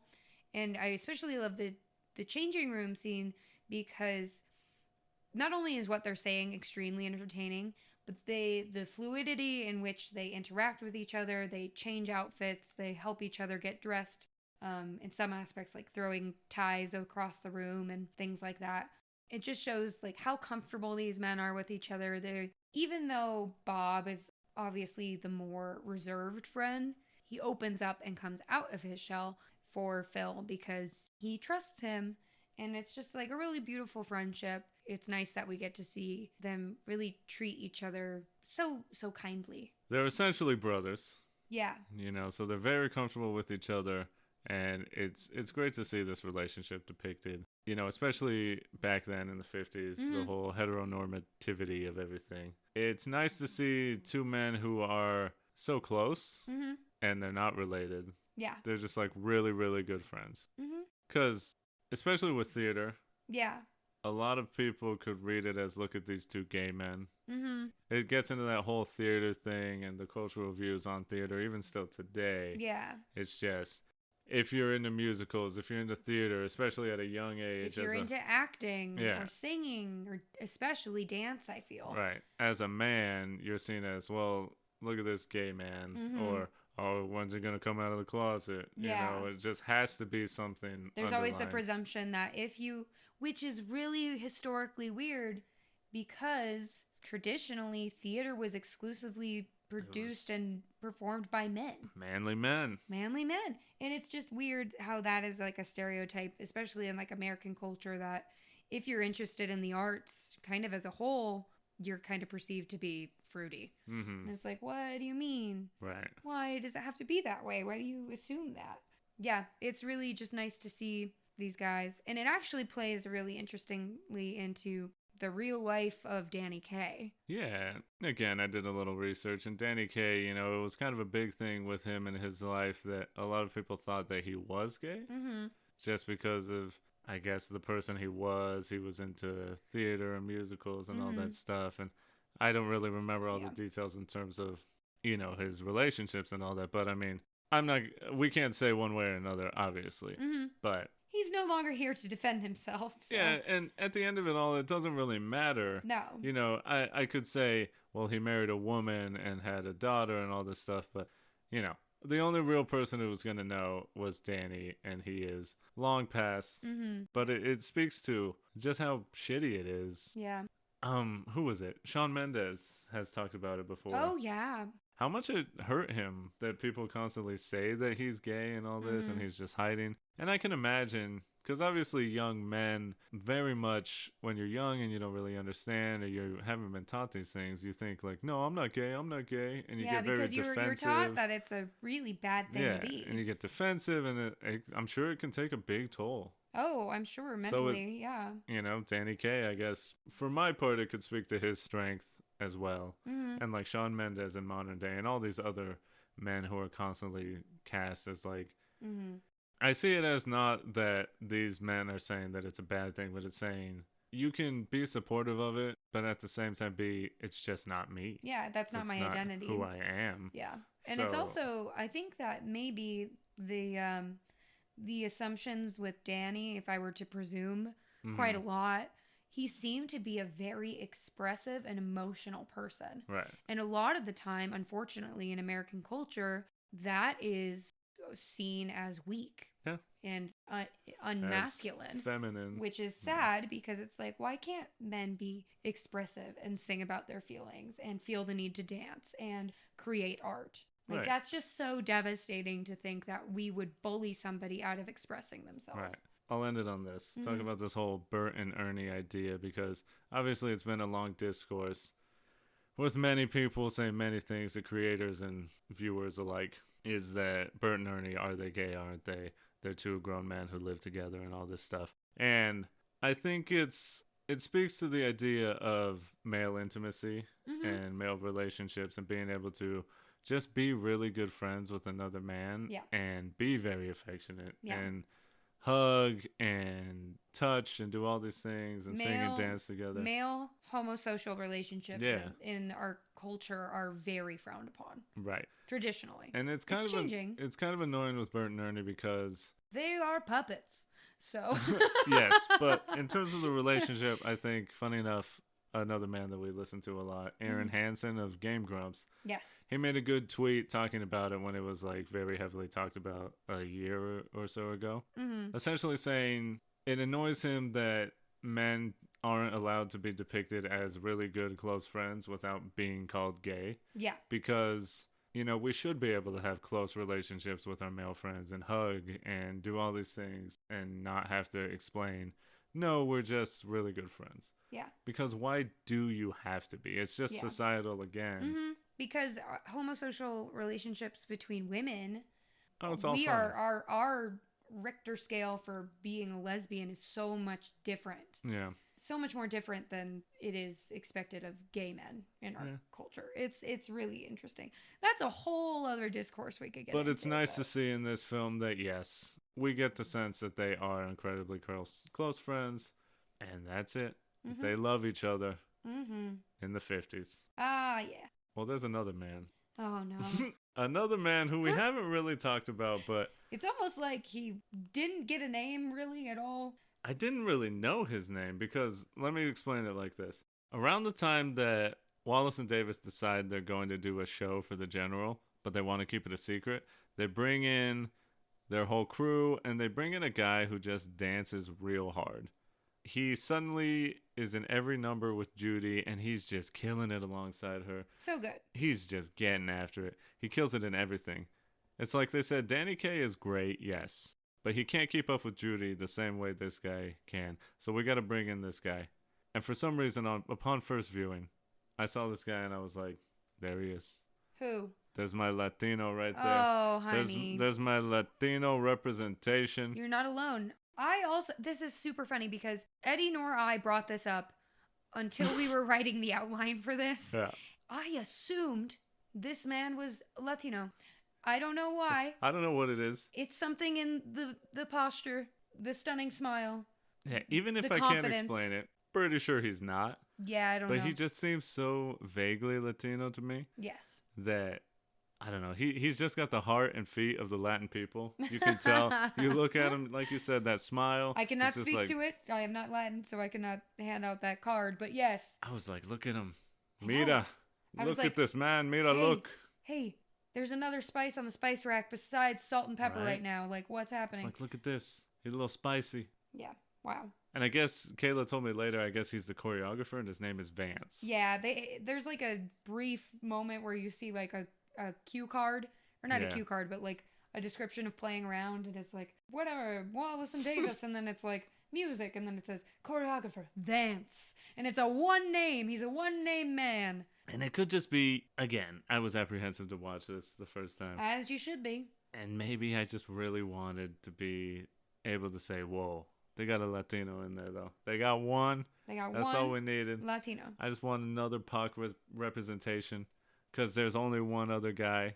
There's one black man in this film. Yep, and he works in the club car on the train, and he just cleans a glass and then pours a frothy beverage, and that's it. Yeah, he pours some clouds. Mm-hmm. We got some big Vance moments right here. In choreography, I don't even know what I'm about to say. He's lost for words. Yes. Partly because in choreography, another one of Eddie's little tangents, this was the part where I said, what the hell is this play even about? What is this musical even about? Everything's It's called different. Playing Around. Yeah, I guess. They're just having fun. But I was just like, nothing is cohesive here. It doesn't need to be if it's entertaining. You're right. My guy, mi hombre, Latino-ass Vance, is back in choreography, baby. He comes jumping out the stage. I still don't know how they did that. He's looking like... He shot out of a rocket. Yeah, looking like Rey fucking Mysterio. And, just, who's that jumping out the sky? V-A-N-C-E. Yeah, it's Vance. There you go. There you go. Coming in and he's just, hot stepping. Mm-hmm. Just right in there. This man goes so hard. And he's smiling the whole time. This guy's got great teeth. He's got amazing teeth. Almost like comically nice teeth. Like, yeah, he looks like a Ken doll. Kind of when Roman Reigns came back. I was like, and whoa. he had the veneers and like, put those teeth away. They're so bright. Whereas like 60% of his face looks like teeth. Yeah. No, but it doesn't look bad. No. It's but it's wow, this man is a model and can dance like this? Yeah, this man got teeth. Man got teeth. Wow. So I kind of feel like Rey Mysterio maybe got the idea of jumping out of the stage from this Latino legend right here. We Vance. need to find out if he's actually Latin. Maybe someday. Maybe one day we'll know, but I don't think he is. But again, in the song, the number Abraham, the instrumental, my guy Vance is back at it again. Este way, he's back one more time. Crazy. He's ready. He does a quick, hard dance. And it's kind of funny because at the point in the show, it's just like, oh, that was heavy between Betty and Bob. That was sad as shit. I'm sad that they're fighting now. Let's just show people dance. Yeah. It works, doesn't it? It distracts your brain for a little bit. You're like, oh, it'll be okay. And I know I've said it already, but they go even harder in this one. Yeah. It's just all energy. It is just start to finish gas. Mm-hmm. Just like everything's fast, everything's sharp. It's like big oh my gosh. I like when they're circling around each other and like yeah. It's so good. Yeah, they like do a clap thing. It's great. The last big Vance moment leads us into one of the biggest moments for me, a heart-dropping, heart-stopping moment, especially on the first view. Vance is amazing in the minstrel number. And let's talk about this because, again, I'm watching it the first time. I'm like, this is great. I'm having a great time. I've seen no blackface. I've seen no overt racism. Yep. Things are going good. Yep. And then I see the marquee or the chalkboard that's queued up and it says minstrel number. And I'm, oh no. Oh, Is no. my perception of Danny Kaye about to be shattered? Is this man about to do blackface? Did they ever do? I don't know. Oh, I'm not gonna look it up. Somebody don't tell us. Please don't tell us. I can't have another heartbreak again. But your heart stops because you're like, is this about to get racist? Please don't let it get racist. Because I did a little research in my time. A dangerous thing that you tend to do. Well, just in my time on Earth, because sometimes in my job in the past, Yeah. I've had a lot of downtime. So I just go on tangents on Wiki. I did research on minstrel shows. Yeah, I believe there was a very brief, like maybe 1 or 2 year period of time where they weren't racist exactly. It was just like the beginnings, and it was more like just like a variety show. Yeah. But minstrel shows are synonymous with racism and blackface. Mm-hmm. Essentially, minstrel shows are blackface shows where the actors are all in blackface, and it's where we get all these very racist tropes and stereotypes from, like the mammy character, and like I don't even know if I can say it, but you know, where they do like the southern, very thick southern accent, and just where you cannot even understand what they're saying. And just depictions of like black people as lazy and all these things. It's all from minstrel shows. Yeah, like it's legitimately minstrel shows are racist by nature. Yeah. So seeing this, I was like, oh no. Oh man. My girlfriend's a racist lover. And it's like, no, dear. But to the defense of White Christmas, they did not do it. Thank God. They put on a minstrel show in the sense of, what was minstrel supposed to be? What was it for these racist people? What it was a comedy show. Yeah. It was to make fun of black people so they could laugh at them. So minstrels were supposed to be comedies. And that's what this number is, because they do Mr. Bones. Mr. Bones, which is them just telling jokes. Mm-hmm. They do Mandy. Obviously, they do the number where they say, I want to see a minstrel show. And in this one, in the last viewing, we made a mistake. We caught a bad thing. And it's... I mean, and that's the thing, because we're culturally ignorant to this time, because we were not... like alive, so we don't know who this person was. So here's the thing, and it just speaks to the time, because in the 50s when this movie is taking place, they're reminiscing about the minstrel shows, how they want to see one, and they use a guy's name, I think it was like Georgie Primrose or something. Yeah, I think that's right. Yeah. And if you look him up, the only image I saw. Oh. This man, well, here's the thing. He is one half of the biggest minstrel production in history. They were so racist. So it's just funny to see them reminisce about that time. And it reminds you like, man. These people are not necessarily good people if they are hanging on to those ideals. Yeah. But ultimately, it's a fun number. Yeah. And the costuming? Fantastic. Oh, great. The tambourines? Great. Choreography, amazing. We got my guy Latino as Vance, Puerto Rican Vance. He's light skinned for sure. He feels Puerto Rican, right? Yeah.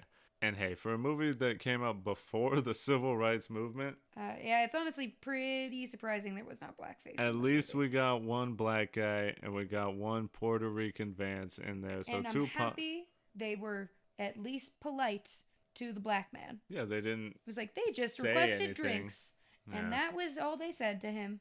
And that, we'll take it as a win. Yep, 2 pucks.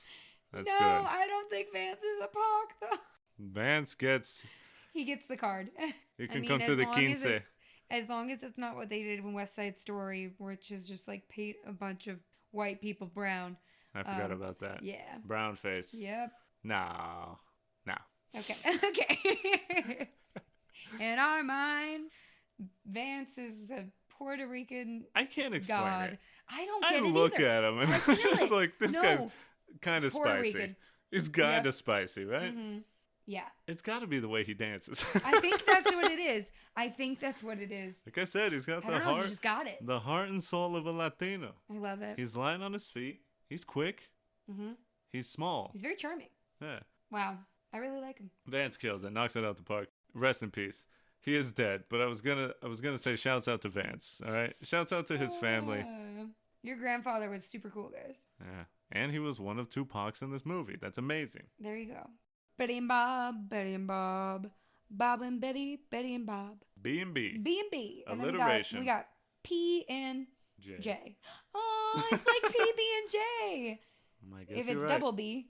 B, B, P, and J. Anyway, Betty and Bob's relationship. It feels like the enemies to lovers kind of through line, which is really fun. Right. And I love that trope. Oh, White Christmas anime? I would shit my dick. Oh my god. Yes. That'd be sick. It's just them drawn in anime style. That sounds very fun. And we could get more Pox in there. Yay! It could just be all Pox this time. That's the thing. It's like, I don't want a remake of White Christmas. Like, no. I don't want them to revamp the story at all. I think they would ruin things. I agree. In a way. Because, like, there's such, like, a nice innocence to this film that it's like, we want to keep it in the time frame. If we were to remake it, go ahead and, like, put people of color in the cast for sure. But, like, keep the story the same, I think. Oh, yeah. Yeah, they would do, like... They'd be like, That's what I was trying to convey last night. I feel like they would do just one weird tweak, whatever it would be, that would sort of completely change a character's whole arc and stuff, and not really add anything. Yeah. And I'm all for remakes just because I'm just like, yeah, show me something different. I don't care. If I want to watch the original, guess what? The original exists. Especially for, like, musicals, it's really fun to get to see other people's takes on characters. Yeah. And getting to... put their own little spin on it. And that's a nice thing about musicals, real quick, that I like, is that musicals and stage productions, inherently, there's so many different people playing one character that it can't really suffer from that idea of, like, the whole Peter Parker Spider-Man thing. Like, oh, well, he's white. Actually, he's been portrayed by so many different people that you can't say he's one definitive thing. Mm-hmm. So that's really cool with musicals and stage productions. The theater. The theater. What happened to the theater? The thing that I like a lot about, like, Betty and Bob's relationship is because they're both so, like, sharp-witted and they kind of have those silver tongues. Ooh. It's very fun to get to watch them quip back and forth. And it builds, like, that tension that I just love. It's the same reason, like, I love Pride and Prejudice. It's because they start off hating each other, kind of. But then it quickly, like, melds into, like, this like, nice thing. Put your tongue in her mouth. Sure. Yes. No, I agree. But it's, Betty is by far worse than Bob. Because it's like, Betty, can we just be a fucking adult and communicate? Yeah. Please. Because I know you think Bob is a piece of shit for, like, selling out this old man and making fun of him on national television. But guess what? You listen to, like, the most unreliable source you could possibly find. Yeah. Which is the busybody, like, receptionist of the hotel. Mm-hmm. And it's like, honey, don't you have better intuition than us? Yeah. I just picked up on something that's not great. What? Is that this movie kind of the only antagonistic parts are from women? Oh, yeah. Because it's only Emma and Betty. They're the problem. Yep. Emma's the receptionist, right? Yeah, she's the busybody receptionist who tells the lie to Betty, and then Betty goes on her, well, you should know what's wrong. I'm leaving. Yeah. But it's also like... And it's not like... I don't know. It doesn't necessarily feel malicious, you know? Sure. It's not like they're overtly cast as villains. No. But it's just kind of funny that... All the problems result from women. Yeah. That's kind of what I was getting at. Yeah, so it's like, huh. But it's way also to go. Like, I don't know. 50s. I don't know. It feels like just one of those things that's kind of... It's fine. Happenstance. Yeah. It's fine. We can hate women in this film. Says the man. That's why I laughed. I was like, oh, here I am, a man saying, it's all good. Don't worry about it. No, it doesn't seem malicious. And it's like every film needs somebody to cause a problem. Well, you need a plot, right? You need a plot. Otherwise, the movie would have been over in like 10 minutes. Right, when Bob got crushed by that building. Dead Bob. That's just, yep. Dead Bob the musical. Oh, good. Wow, that was like... I should not have gotten the large popcorn. I only took like 5 bites and now the movie's over. They're doing an intermission? What's that? What's going on here? Is he going to resurrect? What happens? I gotta see this. Anyway, the enemies to lovers kind of through line. And then, dramatic irony. Strong dramatic irony. Because we know as the audience, like, Betty's fucking wrong. Yeah. She's just listened to the wrong person. And Bob is actually a really good guy who wants to do this out of the kindness of his heart. Right. And it's so funny because it is just... The last 30 minutes of the movie is Bob being like, what happened? Mm-hmm. They sang together. He pulled the ultimate dedication card. Said, I'm going to sing to this woman. Yep. If she denies me, it's over. But it works out. They sing to each other. They share not one but 2 kisses. Mm-hmm. He thinks, this is great. This is finally what I've been looking for. Mm-hmm. And then the next day, she says, I don't hate want to you. sing with you. Essentially, yeah. And then she runs off to New York. And just the whole time, Bob's head is spinning. Like, what happened? do? Should I not have kissed her? And he says as much. He's like, hey, okay, I understand maybe the kiss was too much, but like, I thought we were getting along great. It's funny because it's annoying. It makes you mad. I mean, dramatic irony works so well because you sit there and you've seen it. You 5, know the 6 truth times. as the audience member. Yeah, but you're still just on edge of your seat because you're like, God, you're so stupid. Mm-hmm. Why do you not know this? Why are you such a bad read of character? Why don't you just ask a question, Betty? Just go ask Bob what's going on. Because she's a woman. She only acts out of her feelings. Yeah. She's not a logical person. Oh my God. Like a man. Yeah, so logical. Ugh. Anyway, I do love the Scorned Woman song. It's great. Love, you didn't do right by me? Mm-hmm. A number. She looks like an absolute fox. Like, wow. Va-va-voom, hourglass. The shoulder moment on the straps is great. Yeah, she said, Princess Diana who? Yeah, she said, revenge dress, I am the origin. Yeah, and after this, Bob sort of tells her, oh, Phil and Judy's wedding was fake. They thought... It was a phony. They say phony a lot. And a it's farce. It's a phony and a farce. It's that classic scene again where it's the 2 people who, dramatic irony, we know they like each other, but they're always like, oh, they thought we had feelings for each other. Stupid, right? Fucking morons. And then they look at each other with eyes like, please say no, please say no, please say you like me. And they're like, yeah, dumb. Yeah, yeah. Anyway, see you later. God, and then they walk away like, fuck, God damn it. Like, just talk to each other. Just communicate. That's all we want. Right. But their whole through line is this knight on a white horse. Yeah. Because Bob is saying, like, it's kind of dangerous for you to, like, put me on a pedestal like this. Like, I'm afraid I might, like, let you down and disappoint you. Mm-hmm. And Betty's like, well, I don't know. I'm pretty confident in you. And and then they kiss and they, it's like, oh, it's very, like, romantic. Mm-hmm. It's just good imagery. Because at the end, Betty gives Bob a gift. Mm-hmm. It's a surprise gift. He unwraps it. It's like an apology, too. Yeah. It's so much in one thing. It says so much in the one object. Yeah, because he opens the gift up, and it is a white knight on a horse. Why do you always say white knight? Because isn't it white? It's a knight on a white horse. I mean, he is white, so I guess it's a white knight on a white horse. But... Okay, so it's a knight on a horse. In that he just sees... He's like, oh, I'm back in the game. I'm back. It's going to work out. And she comes up and they kiss. And it's all going to work out. It's really nice. So here we are. The big setup and the big finish. When Wallace sees that General Waverly's spirit is broken, he wants to get as many army boys up to Vermont, Pine Tree, Vermont, to the Columbia Inn, so they can surprise Waverly to show him he's not forgotten. And something that would definitely never work out. No, this is not realistic at all. IRL. But a bit of movie magic and the Christmas spirit makes it work out. Originally, it started off as just Wallace and Davis never had a problem packing them in. We can get business to the Columbia Inn if we put on our stage production here. Mm-hmm. But obviously it turned into a dedicated show for Waverly. Bob goes on to the Ed Harrison show, sings, what do you do with a general? Mm-hmm. Says, no one's making any money out of this. Betty says, I'm dumb as shit. Like, oh no, he's a good guy. Should have just asked the question. Everyone shows up.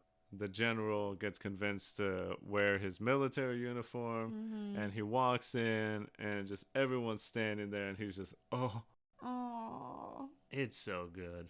And they're all in uniform and ready for inspection, and they're so excited to see him, but they're like trying to like be stone faced because we're in the army, we gotta be serious. But they're really just like, oh, I love this guy. Look at him, I missed him. And it's kind of funny because part of me was like, why are they playing as an old man's delusions, Because like, it's sweet. I know, but that's what I'm saying. Part of me was like, yeah, sure, I guess we'll let this old man act like we're still in the army. It's a call back. I know that. It's to make him feel good. It's still ridiculous. I think it's great. Look at this old man talking to me like we're still in the army. It's 10 years ago. They like it. So does General Waverly. Well, I know that. That's the whole point. You imagine doing this now, you'd be like, no. I'm busy. It's Christmas Eve. What do you mean? He thinks we're still in the army? No, I'm not doing that. He says, oh, look at this ragtag bunch. You're a disgrace to the outfit. You look terrible. I've never seen anything so beautiful in my whole entire life. And everyone in the background, you can tell they're just like, we did it. We did it. We got him. Yeah. He loves us. Mm-hmm. He starts tearing up, which is good to see from this guy. Wait, what's this guy's name again? I was about to say, we didn't even say the actor's name. We didn't even say his name. Killer name. His name is Dean Jagger. Holy shit. That is a fire... What's it called? Don't know where you're going with this. I don't know. I couldn't decide if I was going to say like a flashbang name. I don't know what I was going with. It's a dynamite name. There we go. We'll stick with dynamite. That's a dynamite name. That is an actor's name. Dean Jagger. My lord. General Waverly goes down and blows out the candles, right, on his big cake, and then they get the reprise of The Old Man, which beautiful. Because we love him. We love him. Especially when he keeps us on the ball. And answer duty's call. With the greatest son of a soldier of them all. Where's Vance? He's backstage. I don't know. He's not part of the finale. He wasn't part of the regimen, so he doesn't need to be in the finale. It's not a dance number. It's a sing-along. Vance doesn't need to be there for the finale. Of course, the Latino doesn't have to Oh be there my at the God. end. They just always get in the back. Okay. Go back there. You don't need to be seen. All right. Well, at the finale, for some reason, General Waverly's second-in-command guy comes and whispers in his ear that it's snowing. I don't know why someone wouldn't have just said, it's snowing. But they see it's snowing. It's beautiful. They perform White Christmas with some kids who, I gotta say, are absolute pros. oh my God. I couldn't do that at like 7 or 8. No rehearsal, though. Crazy. No practice. Little choir boys were ready. These kids just got brought by their families, and all of a sudden they're doing ballet and singing. Yeah, they didn't rehearse this. They have choreography. They're doing choreography. They perform White Christmas. They open it up. It's snowing in the background. Everyone sings together. And we fade away. The end. And the movie's over. Hooray! Oh, it's so good. You're wearing your Columbia Inn sweater today. Of course. Adorable. Had to have the feeling. All right. Let's define the relationship. Let's do it. I'm going to keep this brief. As is often the case here on Sho-Dependent. It is the crux of the show. It is why we do this. We just want to talk about things that we love. And this film, I love it. It is Christmas. As I said in the meet cute, this has become synonymous with Christmas to me. The songs are amazing. The dancing is amazing. I want to see this on stage because seeing live stage productions, I've seen a few of them at this point in my life, and it hits so different. You feel the energy. I only wish I could have somehow seen Bing and Danny perform this live in front of me, because the energy that they give off in the film, and everyone else, the whole cast, the energy they give off through the film screen is incredible. For me, completely Sho-Dependent on this. Again, it's Christmas time. I have to watch this. We watched it 2 times back to back because we were just said we watched it for the show and then said, hey, just throw it on because I want to hear the songs again. I want to see them dance. I want to see the chemistry. It's an amazing film. If you love Christmas, if you like Christmas, if you like musicals, it's worth your time. Just go watch it. Again, it's on Netflix, and just sit down and enjoy a couple hours of just pure fun, song and dance. At the end of it all, you get to see a great story about just doing something nice for someone who deserves it and getting nothing back. Just the feeling of doing a good deed for someone else. Even though my nostalgia for this film is relatively fresh, I only really saw this as a young adult, but it feels like I've always had this film in my life. Every time I watch this movie, I notice and appreciate something new. I love all of the artistry and the effort that seems to have gone into making this movie. I'm constantly catching myself smiling and laughing at the jokes and being in awe of the dancing, the costuming, and of course the singing. And it's just not quite Christmas without this movie for me.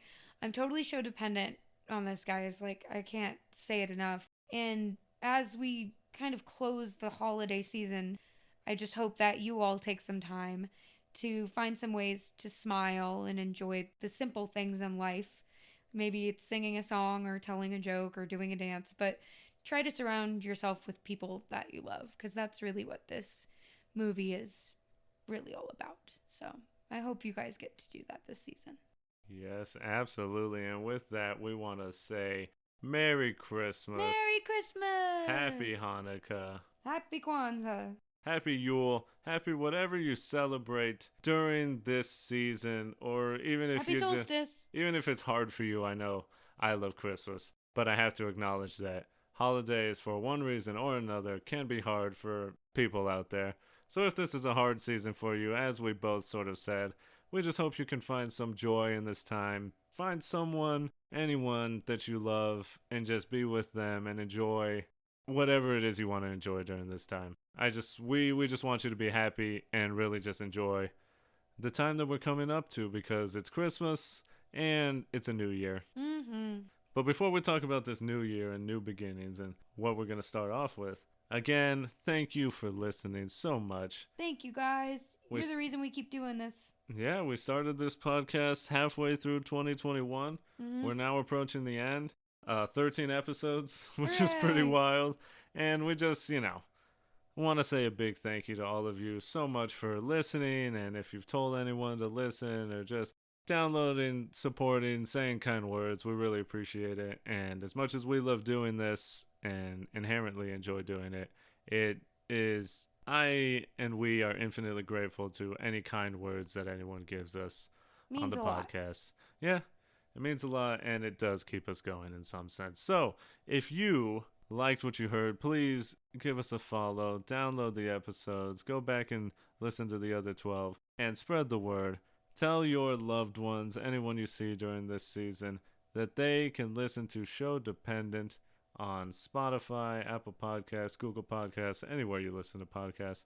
And you can follow the podcast page on Twitter, Instagram at Sho-Dependent Pod. That is SHO Dependent Pod. My name is Eddie, and my name on the socials, on Twitter, on Twitch, is at Victor V Sweet. And my other half over here, Kayla, where can you be found? You can find me tapping backstage. I'm getting warmed up for my big number. And you can find me on Twitter at DJ Vivitch. Mm-hmm. And with that, episode 13 and 2021 has come to a close here on Sho-Dependent, which is crazy to think about. Now, I know we are relatively new, but as Christmas and New Year's are upon us, we thought it'd be best to take a week off to relax, an extra week. Not only that, but we have a pretty big series planned for the new year, and the extra week will give us a bit more time to get that nice and ready for all of you. This series is going to be on one of the most important forms of media that we have ever seen. Mm-hmm. It is truly something that we feel is one of the best stories ever told on television. With a new year comes new hope, a hope that things will get better. In this show, the theme of hope runs deep, and that big responsibility lands on the shoulders of a child called Aang. That's right, we are going to have a 3-part series on Avatar, The Last Airbender, and it begins with our next episode, Avatar, The Last Airbender, Book 1, Water. We truly cannot wait to talk about a series that shows the power of great storytelling and just how important character building is. Woohoo! We're gonna do it, guys! I'm so excited! Doing it! As we always say, a final big thank you, and we want to leave you with this to carry on into the holidays. I'm dreaming of a white Christmas, with every Christmas card I write. May your